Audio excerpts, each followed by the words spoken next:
हमारा घर भी डूब जाएगा क्या? अल्लाह पे भरोसा रखो बेटा।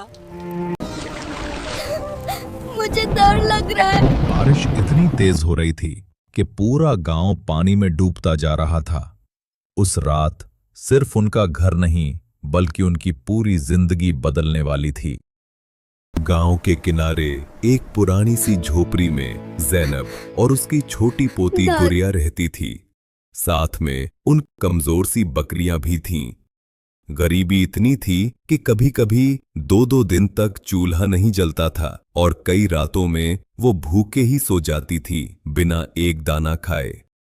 कभी गुड़िया चुपचाप सो जाती थी सिर्फ पानी पीकर और जैनब रात भर जागकर उसे देखती रहती। दादी, भूख लगी एक दिन कई दिनों की भूख के बाद गुड़िया ने छोटी सी मुस्कान के साथ कहा, दादी साथ आज हम कुछ अच्छा खाएंगे दादी ना? जैनब, आज हम कुछ अच्छा खाएंगे ना? जैनब ने चुपचाप हाँ में सिर हिलाया और दोनों ने मिलकर दरिया से मछली पकड़ी।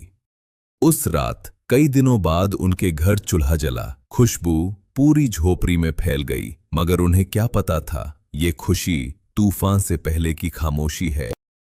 रात के अंधेरे में अचानक आसमान का रंग बदलने लगा। जैनब और गुड़िया घबरा गईं। आसमान गरज रहा था, बिजली चमक रही थी और पानी धीरे धीरे उनके घर के अंदर घुसने लगा।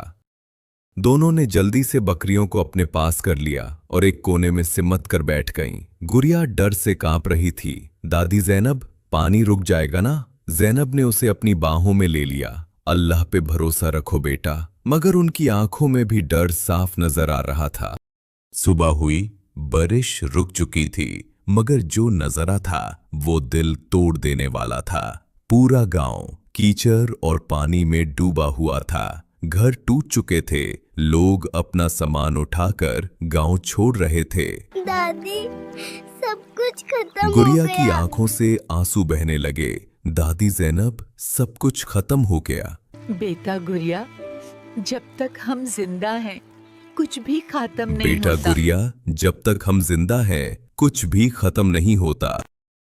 दोनों ने अपना जरूरी सामान उठाया, कुछ बर्तन, कुछ कपड़े। जैनब ने बकरियों को पकड़ा और गुड़िया के साथ ऊंची जगह की तरफ चल पड़ी। हर तरफ कीचड़ था, पानी था और टूटे हुए सपने, मगर उनके दिल में अब भी उम्मीद जिंदा थी। नई जगह, थकन और मजबूरी। ऊंची जगह पर पहुंचकर लोग अपनी झोपड़ियां बना रहे थे, मगर जैनब और गुड़िया थकी हुई एक कोने में बैठ गईं। न खाने को कुछ, न सोने को बिस्तर। गुड़िया ने धीरे से कहा, भूख लगी है। जैनब ने उसका सर सहलाकर कहा, बेटा गुड़िया, सब्र करो।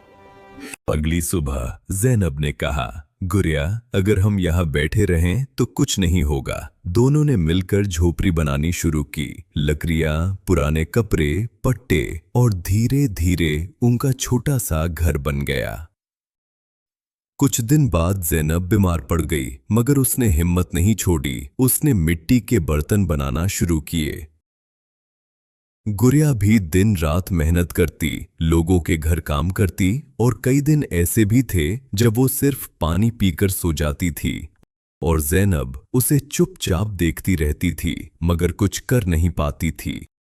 धीरे धीरे जैनब के बर्तन मशहूर हो गए, बकरियों का दूध बिकने लगा और उनकी जिंदगी बेहतर होने लगी।